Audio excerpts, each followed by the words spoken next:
할렐루야. 감사합니다. 우리 옆 사람하고 인사합시다. 예수님의 이름으로 사랑하고 축복합니다.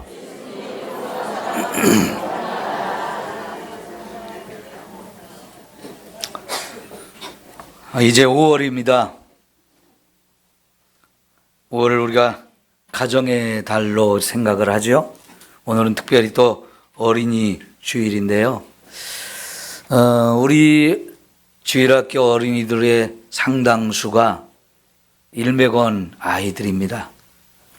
부모님의 사랑을 많이 못 받고 자라는 아이들인데, 오늘 특별히 그래서 서울에 있는 교회가 일맥원을 정기적으로 후원을 해주는데 1년에 한 번씩 일맥원 아이들을 전체를 교회로 초청해서 재워주고 또 맛있는 음식 같이 나누고 여러 가지 프로그램들을 진행하면서 하루 이틀을 이렇게 아이들 행복하게 해줘요. 그래서 오늘 아이들이 다 서울에 갔거든요.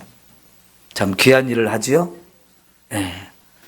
우리 아이들이 우리 삼성교회 와서 자라는 동안에 믿음으로 잘 자라면서 예수님의 사랑을 뜨겁게 좀 체험하고 느끼면서 평생 이 아이들이 하나님의 사랑 안에서 살아갈 수 있도록 여러분이 더 많이 기도해주고 관심을 가져주시기를 바라겠습니다.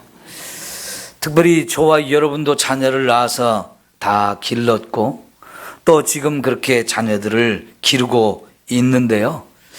부모가 생각하기에는 자녀들이 나이를 많이 먹었어도 언제나 어린아이처럼 생각이 되지요. 네, 그래서 오늘 어린이 주일 예배를 드리면서 말씀을 함께 생각해 보려고 하는데, 오늘 말씀이 우리가 자녀를 잘 양육했는가 하는 부분도 생각해 보고, 또 현재 자녀를 양육하고 있는 부모님들 입장에서는 내가 우리 아이들을 제대로 좀 양육하고 있는가 하는 것을 점검해 보는 이런 시간이 되었으면 좋겠습니다. 자, 오늘 말씀의 첫 번째 부분을 보면 내 자녀를 노엽게 하지 말라 그랬습니다. 그 다음에 하신 말씀이 주의 교양과 훈계로 양육하라, 이 두 가지 말씀을 하시는데, 우리가 보기에는 주의 교양과 훈계로 양육하라 하는 말씀이 더 중요한 것 같은데, 사실은 하나님이 그보다 더 먼저 하신 말씀이 뭡니까? 내 자녀를 노엽게 하지 말라는 말씀이에요. 이 노엽게 한다는 말이 어떤 뜻일까요? 학대를 하거나 인격적으로 무시하는 것을 말합니다. 계속해서 비난을 한다거나 책망을 통해서 아이들로 하여금 낙담하게 하고 속에 분노를 품게 하는 것을 말합니다. 아이들은 참 연약합니다. 그런데 거기에 비하면 부모는 절대적인 권위를 가지고 있고, 연약한 아이들에 비하면 부모는 대단한 존재예요. 그런데 부모가 가진 그 절대적인 권위와 우위, 이런 것을 가지고 자녀들을 무시하고 감정적으로 분노하게 만드는 것, 이런 모든 걸 가르쳐서 노엽게 하는 것이라고 하는데, 하나님은 부모가 자녀들한테 절대로 이렇게 노엽게 해서는 안 된다는 얘기입니다. 왜 이 말씀을 먼저 하셨을까요? 부모가 자녀들을 노엽게 안 할 것 같지만 사실은 부모가 자녀들을 노엽게 하는 일이 너무나 많이 일어나기 때문이 아닐까요? 부모도 사실은 실수도 많이 하고 잘못도 많이 합니다. 그러다 보니까 자녀들을 노엽게 하는 일이 너무 많아요. 그래서 자녀가 부모한테 받은 그 상처를 평생 끌어안고 그것 때문에 힘들어하고 그것 때문에 고통을 받고 사는 사람들 의외로 많습니다. 여러분, 간증하는 사람들의 얘기를 많이 들어보면 놀랍게도 어려서 자기 부모한테 매를 맞거나 학대를 당하고 그래서 상처를 가진 그 자녀들 이야기를 상당히 많이 들을 수 있어요. 이게 현실입니다. 그래서 하나님께서도 먼저 우리가 부모로서 자녀들을 노엽게 하지 말라고 이 말씀을 하시는 것 같습니다. 부모가 자녀들에게 상처를 주면 그 상처는 쉽게 지워지지 않습니다. 마음에 깊이 남아서 평생 그것 때문에 분노하고 그것 때문에 세상을 삐뚤어진 눈으로 보게 되고 자기 부모마저도 부정적인 생각을 하게 되어집니다. 그래서 그런 사람들은 사람들과의 좋은 관계를 맺기가 힘이 듭니다. 그가 사랑하는 사람을 만나서 가정을 이루어도 그 사랑하는 사람을 대하는 것이 부모에게 받은 그 좋지 않은 부정적인 영향 때문에 내 아내나 내 남편에게 사랑보다는 그 차가운 마음을 가지고 대하기가 쉽고요, 신뢰하지 못하고 여전히 경계선을 쳐놓고 가까이 다가가지 못하는 경우가 많아요. 그리고는 거기서 태어난 자녀들에게 그런 폭력이나 상처를 주는 것이 대를 이어가는 것을 볼 수가 있는데, 그러면 가정이 대를 이어가면서 불행한 일들이 계속 되어줄 수밖에 없는 거지요. 하나님께서 노엽게 하지 말라는 말을 왜 먼저 하셨는지를 우리가 헤아려 봐야 하는 겁니다. 여러분, 이런 상황이 되면 부모가 아무리 좋은 말을 해도 그 말이 좋은 말로 들릴까요? 삐뚤어진 마음으로 받게 되어집니다. 아무리 좋은 교육을 시키려고 해도 그 교육이 제대로 되어질 수가 없습니다. 아무리 돈을 들여서 좋은 학원에 보내고 좋은 선생님을 찾아서 아이들을 맡긴다 해도 거기서 좋은 결과를 기대할 수가 없다는 것입니다.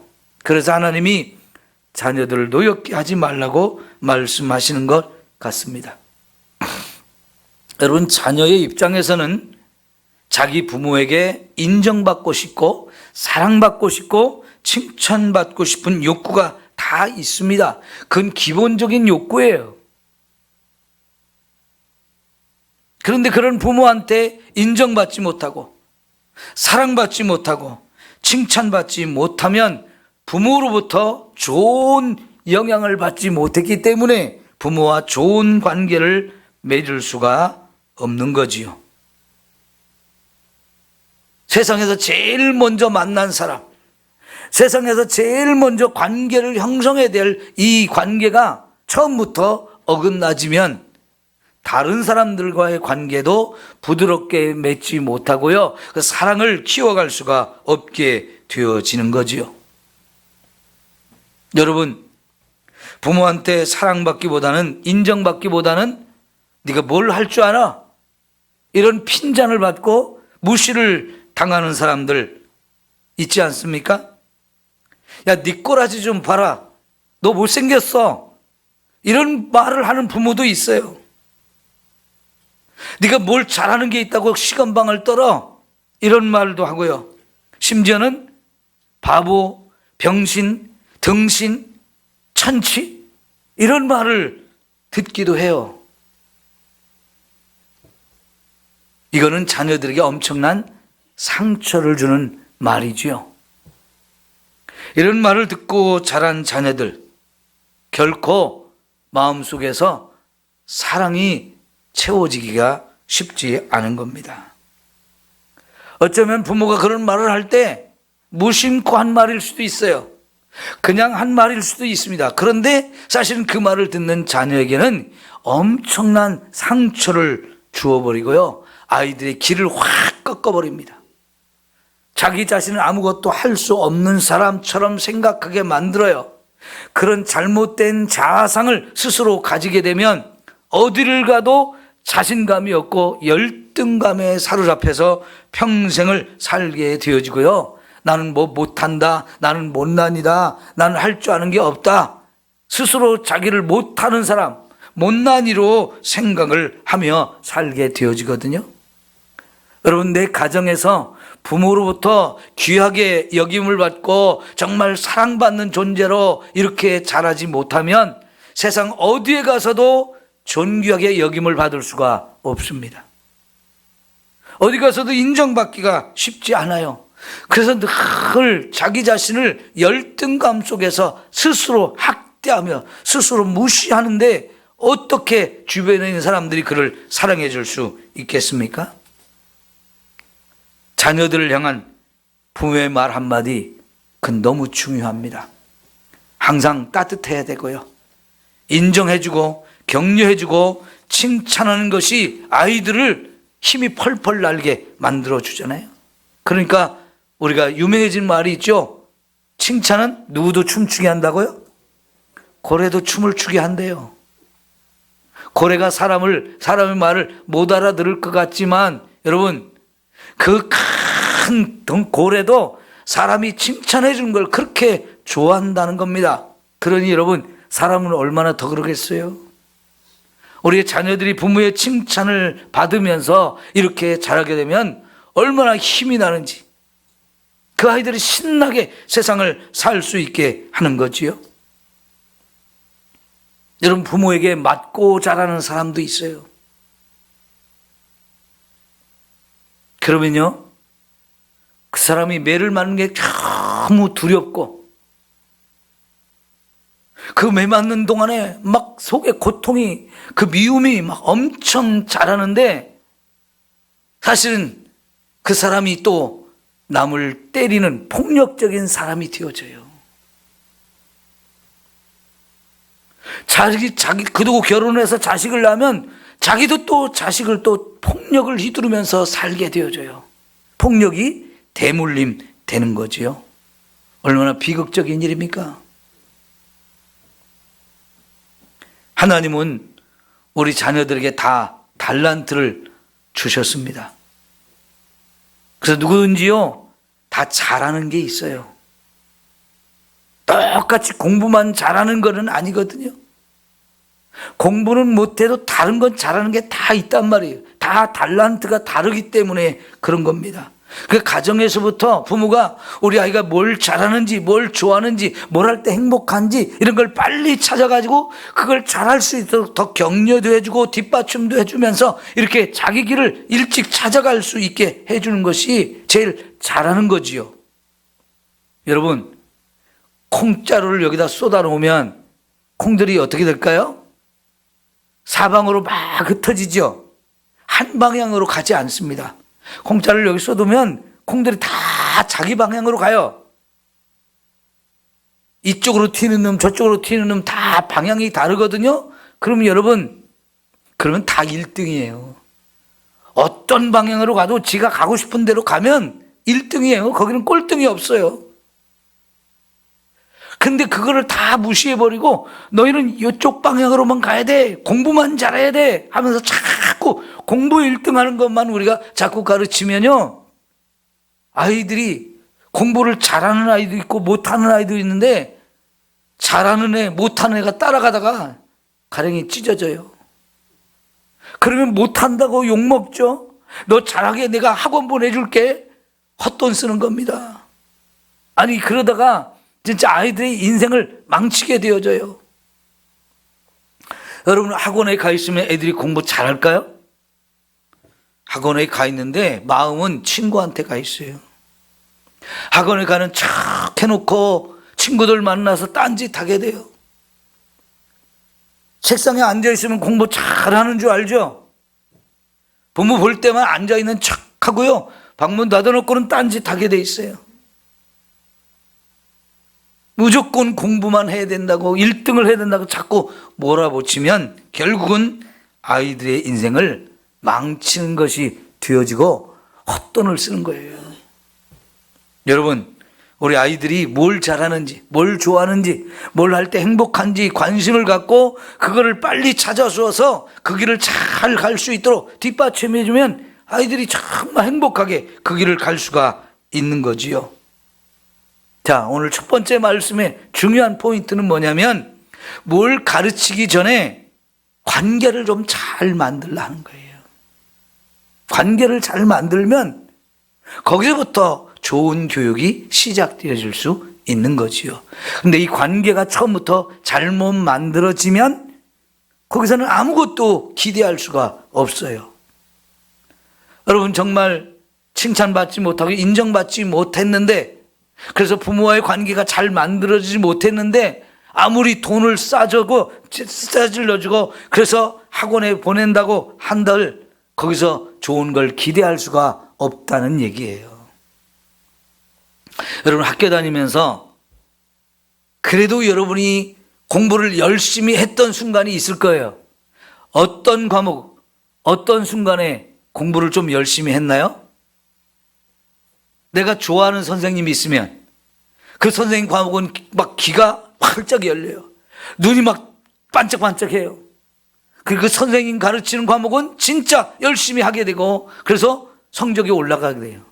근데 별로 선생님하고 관계가 안 좋은 과목은요, 진짜 그 시간에 안 왔으면 좋겠고 그 과목은 쳐다보기도 싫어요. 그러죠?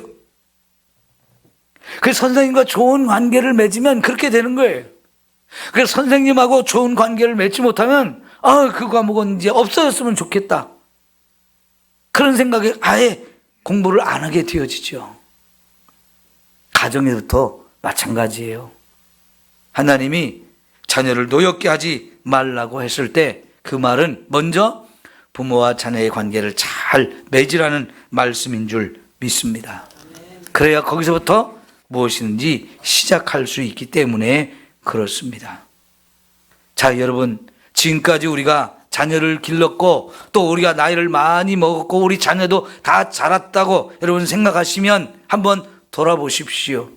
내가 자녀를 기를 때 정말 우리 자녀들을 노엽게 한 일이 없는가? 혹시라도 그런 일이 생각나거든 지금이라도 내가 그때 잘못했다고 자녀들한테 사과를 하시고 용서를 받으시는 게 꼭 필요합니다. 왜냐고요?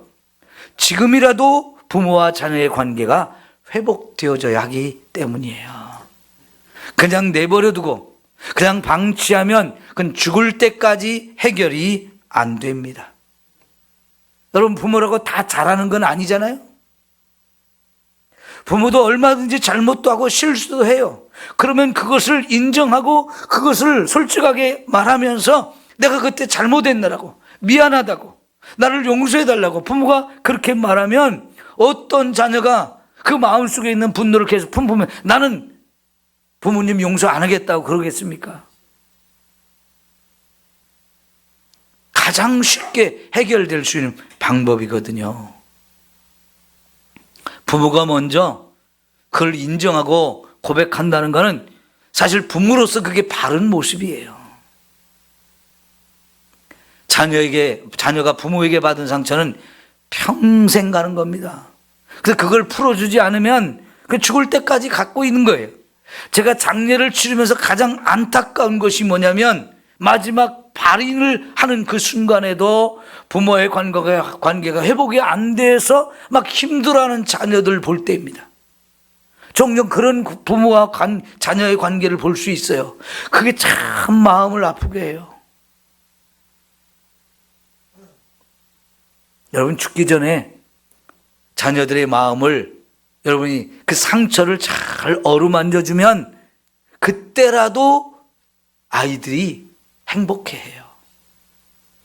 심리학을 공부해 보면 이런 단어가 있어요. 성인 아이라는 말이 나와요. 사람들은 다 컸는데, 겉보기에는 다 컸는데 성인은 성인인데 그 속에 어린아이가 아직도 들어있다는 겁니다. 왜냐하면 자라지 못한 부분이 있어요. 부모로부터 여러 가지를 사랑을 받고 인정을 받고 칭찬을 받으면서 이렇게 자라면 골고루 이렇게 다 양육이 잘 되어지는데 어른이 되었는데도 그 사람 속에는 아직도 충족하지 못한 부분이 남아 있는 겁니다. 그러면 그 어린 시절 그 상태로 딱 남아 있어요. 그래서 어른 같은데 어린아이 같은 짓을 하는 거예요. 그게 바로 성인 아이라고 하는 건데 많은 사람들이 그것이 속에 있어요. 왜냐하면 부모로부터 충족을 못 받았기 때문에 그렇습니다. 그게 있으면 그 어린아이가 계속 울고 있는 거예요, 속에서. 나 그때 만족을 못했느라고. 나 그때 채워주지 못했느라고 하면서 그것 때문에 그 어린아이가 계속 울고 있으니까요. 겉으로 보기에는 그가 행복한 거 보이지만 사실은 그 사람은 항상 속에서 울고 있는 어린아이가 있는 거거든요. 그런데 그것을 어른이 되었을 때라도 치유를 받고 회복이 되어지는 것이 그 사람을 진짜 행복하게 만들어줄 수 있는 가장 좋은 방법이거든요. 세상 그 어떤 것으로도 만족이 안 되던 부분이 부모로부터 치유를 받게 되면 그 순간 정말 가득 채워지면서 최고로 행복한 삶을 살 수 있는 거예요. 그래서 우리가 죽기 전에 반드시 우리 자녀들과의 관계가 이렇게 서로 용서하고 용서받는 이런 기회가 주어지면 진짜 모두가 행복한 관계를 맺을 수 있게 되어지고 같이 기뻐하고 즐거워할 수 있게 되어지는 거지요. 지금 여러분이 자녀를 양육하고 있는 어린 자녀가 있다면 정말 여러분이 내 자녀들을 상처를 주지 않고 노엽게 하는 일이 없도록 정말 조심조심하면서 자녀들을 진심으로 사랑하고 존귀하게 여기면서 양육하십시오. 부모가 귀하게 여기고 부모가 인정해주고 그를 귀하게 여길 때 세상에 나가서도 많은 사람들한테 인정받고 사랑받으며 그렇게 살 수가 있는 거지요. 그리고 나서 주의 교양과 훈계로 양육하라는 말이 의미가 있어지는 거지요. 여러분, 주의 교양과 훈계로 양육하라는 말씀이 뭔가요? 하나님의 말씀으로 잘 양육하라는 말씀인데요. 여러분, 우리가 자녀들을 양육하는데 가장 중요한 게 뭘까요? 세상을 어떻게 살아야 되는지, 무엇을 위해 살아야 되는지를 가르치는 것, 어떻게 사는 것이 옳은지 그걸 가르치는 것이 부모가 자녀를 가르치는 가장 중요한 것이 아닐까요? 부모는요, 자녀들보다 세상을 먼저 살았잖아요. 그러면서 실수도 하고 시행착오도 하고 잘못도 해보면서 막 좌충우돌하면서 이게 어떻게 살아야 되는지 자녀들보다는 좀 더 많이 깨우쳐졌어요. 그렇기 때문에 그 자녀들에게 야, 내가 세상을 살아보니까 세상이 참 만만치 않더라. 사는 게 쉽지 않더라. 이렇게 세상이 호락호락하지 않은데 이 세상을 살아가려면 우리가 어떻게 살아야 되는지 그 지혜, 부모가 먼저 세상을 살면서 깨달은 지혜를 자녀들에게 가르쳐주면서 그 자녀들의 길을 올바른 길로 이끌어주는 것, 그 부모가 해야 될 바른 역할이라고 생각합니다.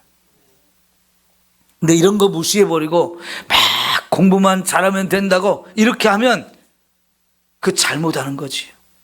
근데 안타깝게도 이 시대에 정말 많은 부모들이 공부에 너무 집착을 해요. 그런 그 공부를 해서 아이들을 학원 보내느라고 막 뼈 빠지게 일해가지고 그 돈을 막 쏟아부어요. 생각해 보셔야 돼요. 그게 아이들을 위해서 잘하는 게 아닙니다. 아이는요, 충분히 놀 시간이 필요해요. 마음껏 놀게 해줘야 돼요. 그런 노는 시간도 갖지 못하게 하고 그냥 학원으로만 자꾸 보내버리면 아무 효과가 없는 것 하는데, 아이들한테는 친구가 정말 필요합니다.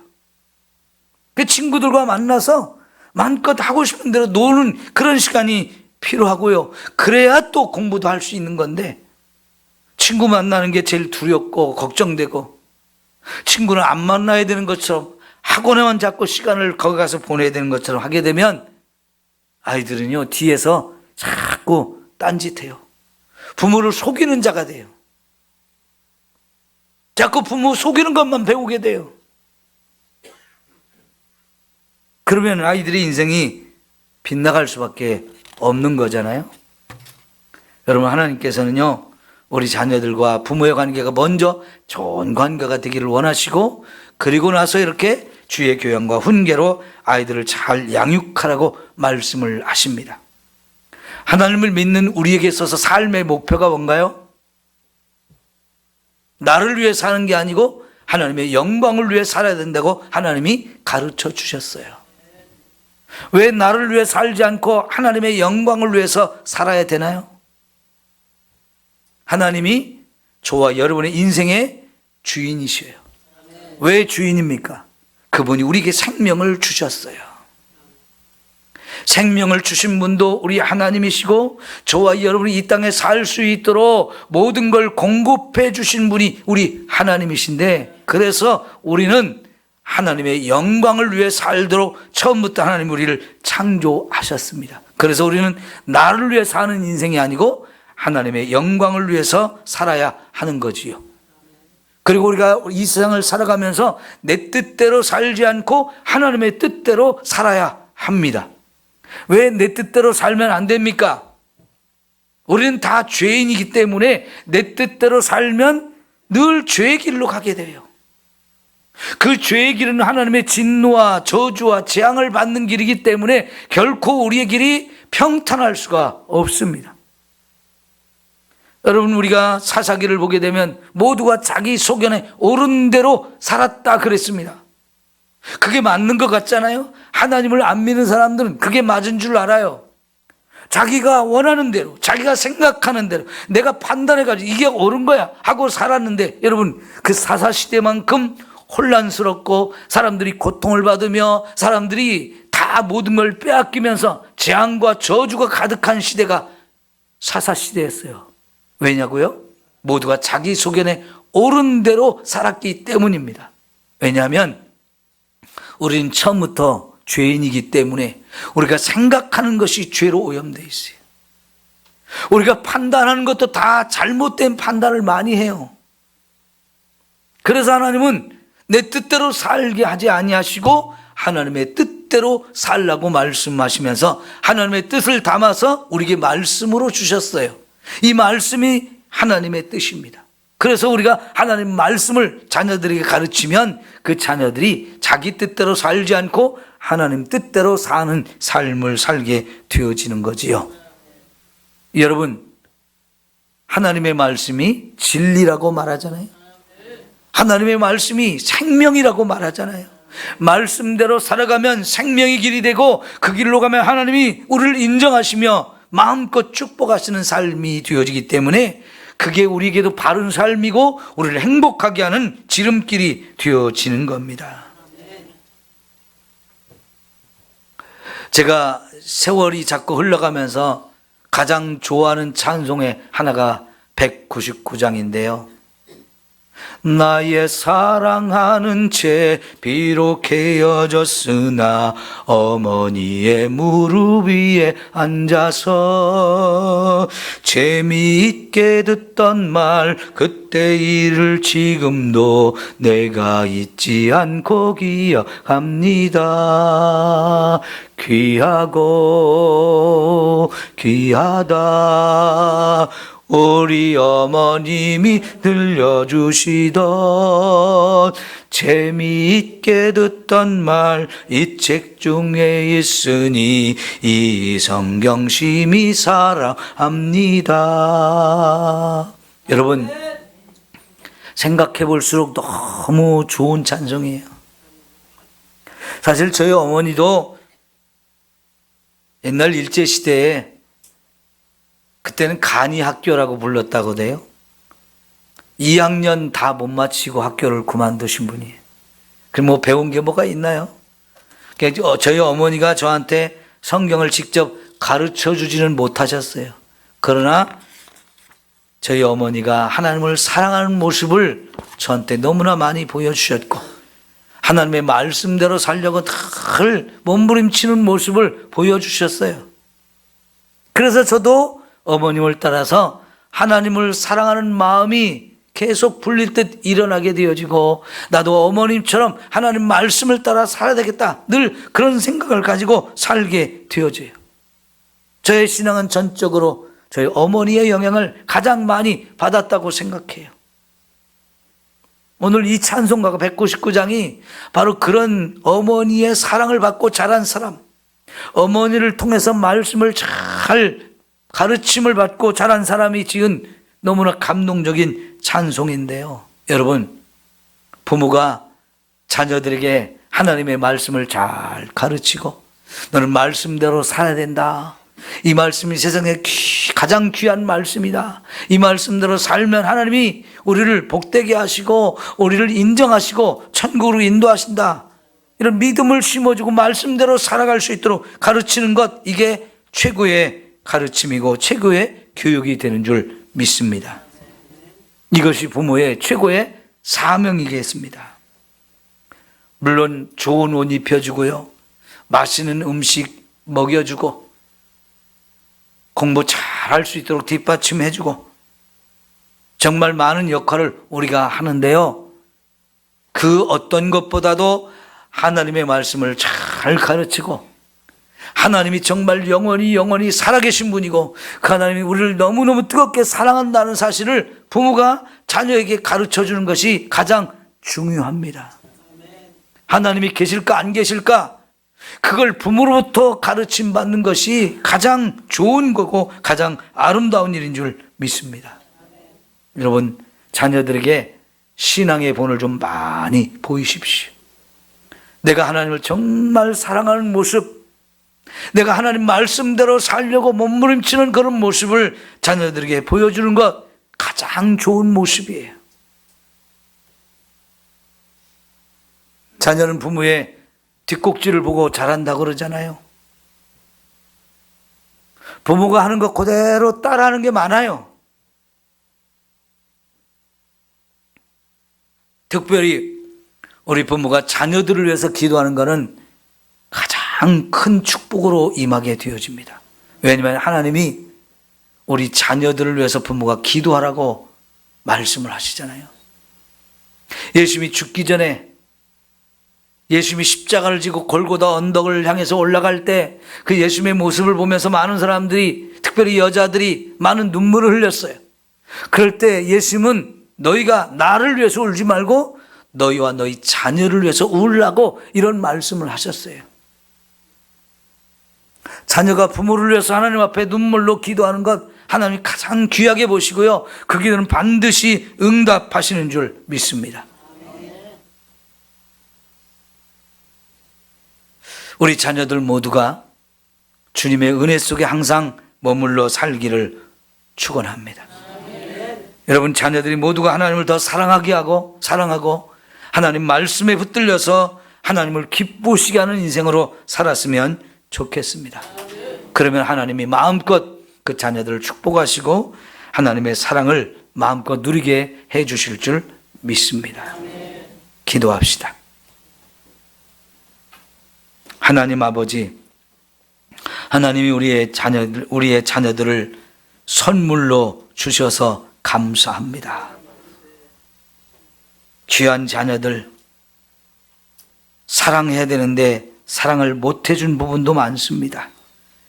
인정해주고 칭찬해줘야 되는데 기다려주지 못하고 다그치기만 하면서 아이들을 무시하거나 인정하지 않고 칭찬에 인색했던 부분도 많았습니다. 그로 인하여 우리 자녀들이 상처를 받고 힘들어하고 부모를 신뢰하지 못했던 그런 부분들이 있다면 주님, 우리 깨닫게 하시고 이제라도 자녀들을 만날 때 그때 내가 잘못했노라고, 부모지만 실수했고 잘못한 것이 있다고 용서를 구하면서 자녀들에게 용기를 낼 수 있게 하옵소서. 그래서 우리 자녀들의 마음속에 오랫동안 그들을 힘들게 했던 상처와 가시들을 뽑아내게 하시고 상처를 치유하게 하시고 그 자녀들이 정말 기쁨을 얻을 수 있도록 부모와 자녀의 관계가 아름답게 회복되어지게 하옵소서. 이제라도 부모의 역할을 좀 잘할 수 있는 그런 모습으로 우리가 살기를 원합니다. 내가 먼저 신앙의 본을 보이면서 하나님을 더 많이 사랑하게 하시고 말씀을 따라 살려고 몸부림치는 가운데 우리 자녀들도 말씀을 따라 살아야 된다고 가르칠 때 자녀들이 잘 순종해서 나도 엄마처럼 아빠처럼 그렇게 말씀을 따라 살겠노라고 고백하고 다짐하면 얼마나 좋을까요? 이런 아름다운 가정이 되어지기를 원합니다. 하나님, 우리 자녀들을 축복해 주옵소서. 부모가 못해준 부분도 많지만 하나님이 나보다 더 좋은 아버지가 되어서 정말로 뜨겁게 사랑해 주시고 책임져 주시고 은혜를 베풀어 주셔서 축복의 길로 생명의 길로 우리 자녀들을 인도해 주시옵소서. 하나님의 그 사랑을 자녀들이 깨닫고 누리면서 행복한 삶을 살게 하여 주시옵소서. 부모로서 자녀들을 위해서 남은 생애 동안에 더 많이 기도하기를 원합니다. 기도하는 모든 것마다 하나님이 아름답게 다 응답해 주시고 우리 자녀들이 우리 어머니 아버지의 기도 덕분에 우리가 산다고 그렇게 또 감사할 수 있는 은혜가 있게 하여 주시옵소서. 예수님의 이름으로 기도하옵나이다. 아멘. 찬송가 570장을 부르겠습니다.